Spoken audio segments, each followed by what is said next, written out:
be coming to you later. I think we'll send it from my phone. But I thought that rather than keeping you late, I can be able to discuss some of the substance of this particular affidavit that I've sworn, and also to be able to field any questions that you may have.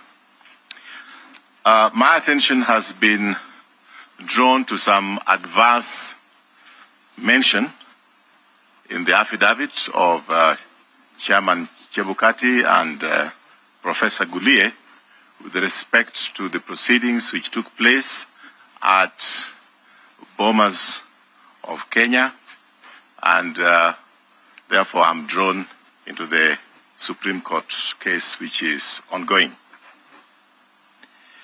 I'd like to start by admitting that I was at Bomas of Kenya several times, and the meeting which they say took place at 3 o'clock, I'd like to correct them a little bit. They are suffering from a bit of selective amnesia. It was at 4 a.m.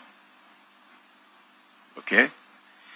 And I did try on several occasions to get audience with the commissioners and get audience specifically with Commissioner Chebukati after it became apparent that Professor Gulie was not able to address the issues that I'd brought up with him. The issue I'd brought up with him was that I'd received intelligence from one of the IEBC officials who complained that some Form 34A were being brought down and they were being replaced by other Form 34A. He was not able to know exactly the location from which this was happening, but he brought it to me once, first time, and I reported this to the DCI, who dispatched officers to have an interview with this person. This gentleman was so terrified, and he actually mentioned the case that he had been threatened by Mr. Majan when he brought it up with him, that he should not play with him, he'll know who Mr. Majan is. Coming from the memory of Musandu, I've never seen a more scared young man. He did take it up with one of his seniors, and the seniors, to corroborate the story, also told me, yes, he had received, the senior had received the report, and there was absolutely nothing they could do unless I talk with the chairman himself. I tried several times to access the chairman, and actually a day passed, and the following morning when I came and I insisted I was going to see him, he had issued instructions to a senior police officer by the name Samuel Arap Kimeo, who actually physically blocked me from trying to get into IEBC proceedings at Bomas of Kenya that day. I happened to have known the back door, and I used a little bit of my public relations with the officers at the back, and I managed to get in. Then, again, the officers of Mr. Chebukati refused to see me, saying that he was very busy. He was receiving reports from returning officers, and therefore I could not go in.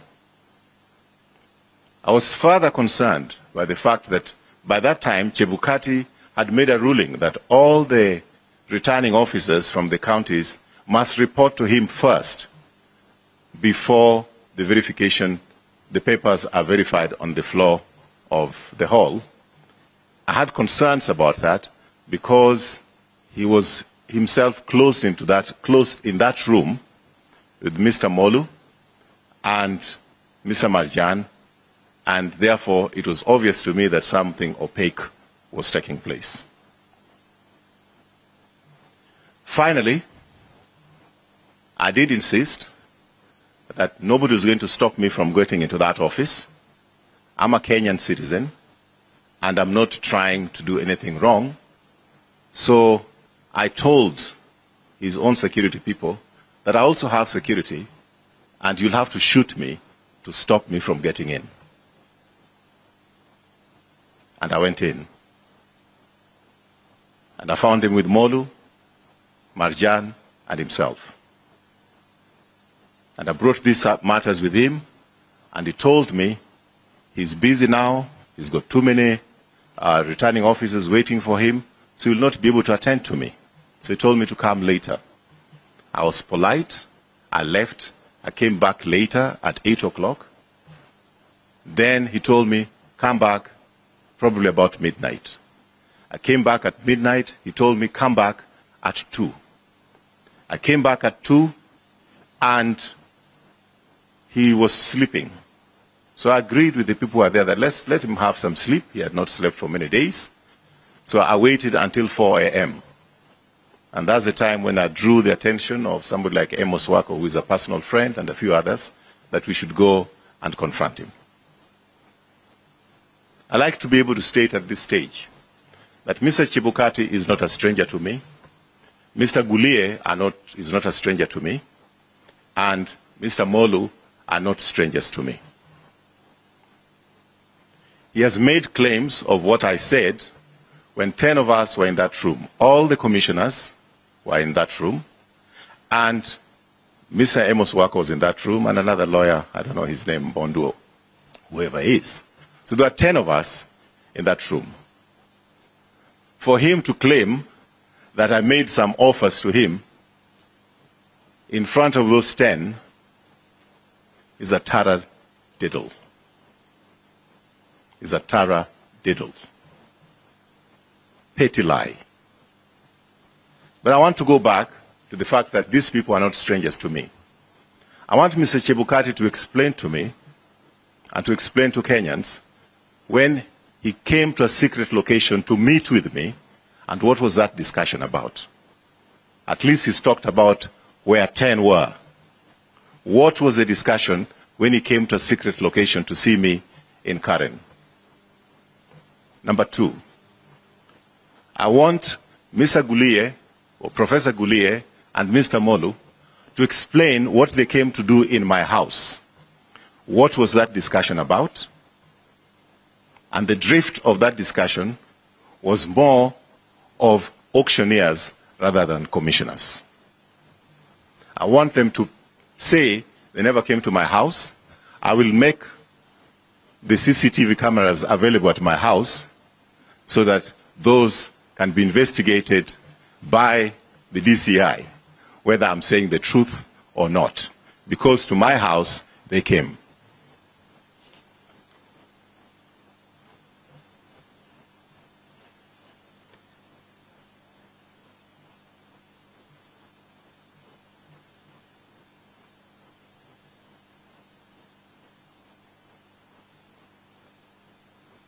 I did give an account to Mr. Gulie that there was a worry that Form 34As were being changed.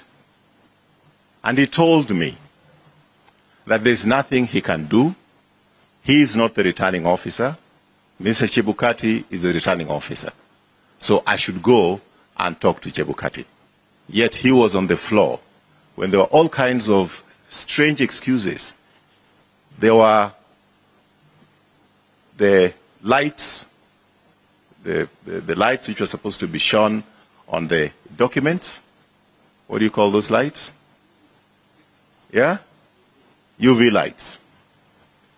And when our team insisted that we want those UV lights to check the authenticity of those 34As which were arriving, all of a sudden, those UV lights ran out of batteries.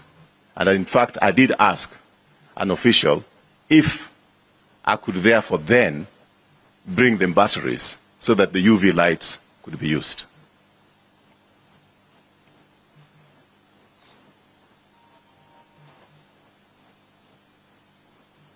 So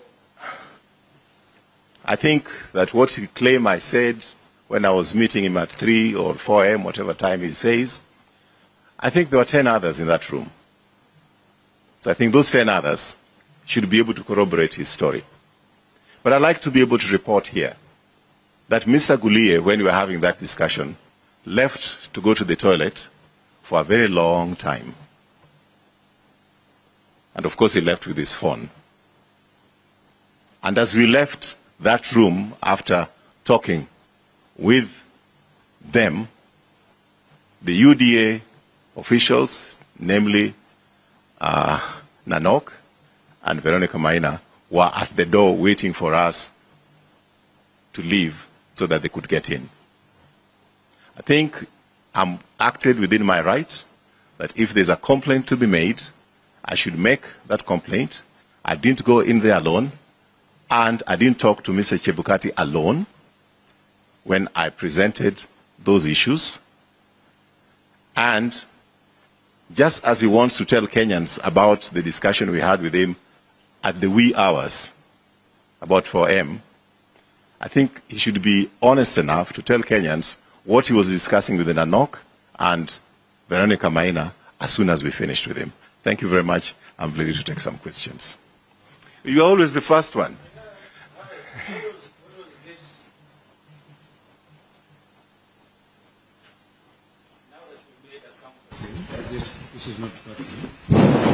Hello. Now that you've made a counterclaim of meeting Chebukati, what was the contents of that meeting at that secret location? And two, what were Commissioners Molu and Gulie doing at your house, knowing that these are very key players in an electioneering period? Mr. Gulie and Mr. Molu did request to see me, and they said it was confidential, and I thought my house was the most confidential for them to come during that particular time. So I'm just telling you that they're not strangers to me. During the run-up to these elections, again, I'll be able to put this, if at all, it will not divert the Supreme Court, because I've looked at the replying affidavit of Chebukati to the Supreme Court. I have not seen any substance. I think the only substance is to divert attention by putting in the name of Raphael Tuju. Would you ever lie?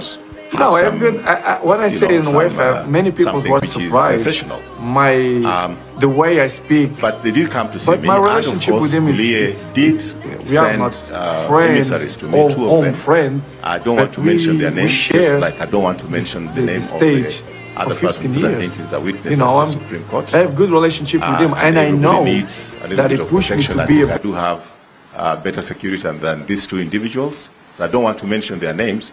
But he sent them to me, and he was very, he complained to me that nilikutumia watu mbona hukuongea now. So basically they were also coming to ask you for a note. Well, I just said that from my discussions previously with them, I was dealing more with auctioneers than commissioners. And what was the content of the meeting between you and Chebukati? I would want him to be able to state that himself, since he has stated what we discussed on that Monday, Tuesday night in the public domain. I dare him to stay. Now that you are saying, you could actually say it now, that you're the one who's made the counterclaim, that he came to you and met you at a secret location in Kari. Where was this secret location? Because you know that you have businesses in Karen. Is it at one of the businesses? And what could have been the contents of this? And what could have been the contents of this meeting? Was he also auctioning, or even trying to solicit a bribe from your side? Because this matter is in court, and because I have to consult my lawyers before I speak too much, I thought that whatever I've told you this up to now is appropriate as a matter of public interest. SG, you have disclosed your house. They met you at your house, yes. Right? Why can't you disclose this secret location? I mean, it could be a public place. Why can't you just disclose it? You disclose your house. My house, I can disclose. A secret location may be belonging to somebody else, and it's not appropriate for me to expose that. Yes? Katibu, thank you. Ayub from Citizen TV. This is... you have mentioned secret location and two commissioners who visited you at your house, and you said that you will provide the CCTV footages to that effect. I just want to understand, because you are the executive director of the Azimio la Umoja One Kenya Coalition political party. And former Secretary General of Jubilee. And former Rarieda MP as well. And was this prompted... And former newscaster as well. Thank you. And was this rather prompted by this affidavit? And as an aggrieved party, were Chebukati and Gulia, not to mention you in their affidavits, would you still have provided this before the court? I would not have. Why? And you feel an aggrieved party? I explain to you why. I do have to see me, given the fact that I'm not stranger to the political arena. All right? I was there in 2017.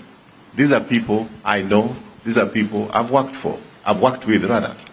Take, for example, the time when IEBC chairman made a ruling that the parties had to reveal their running mate within a certain time.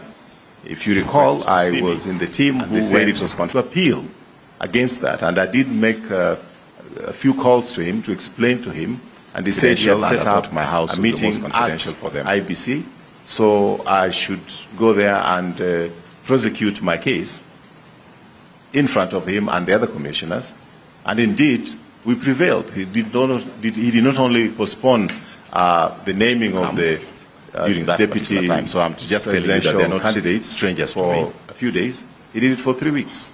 So these are people that I've worked with. I'll give you another phone conversation which I had with him.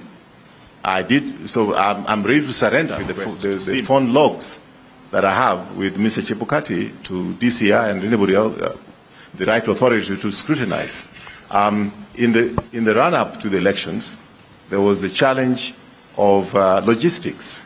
If you talk to anybody who is farming flowers or vegetables, trying to get space on aircrafts going abroad, they'll tell you that since COVID, there was always a challenge with getting aircraft to carry a lot of cargo.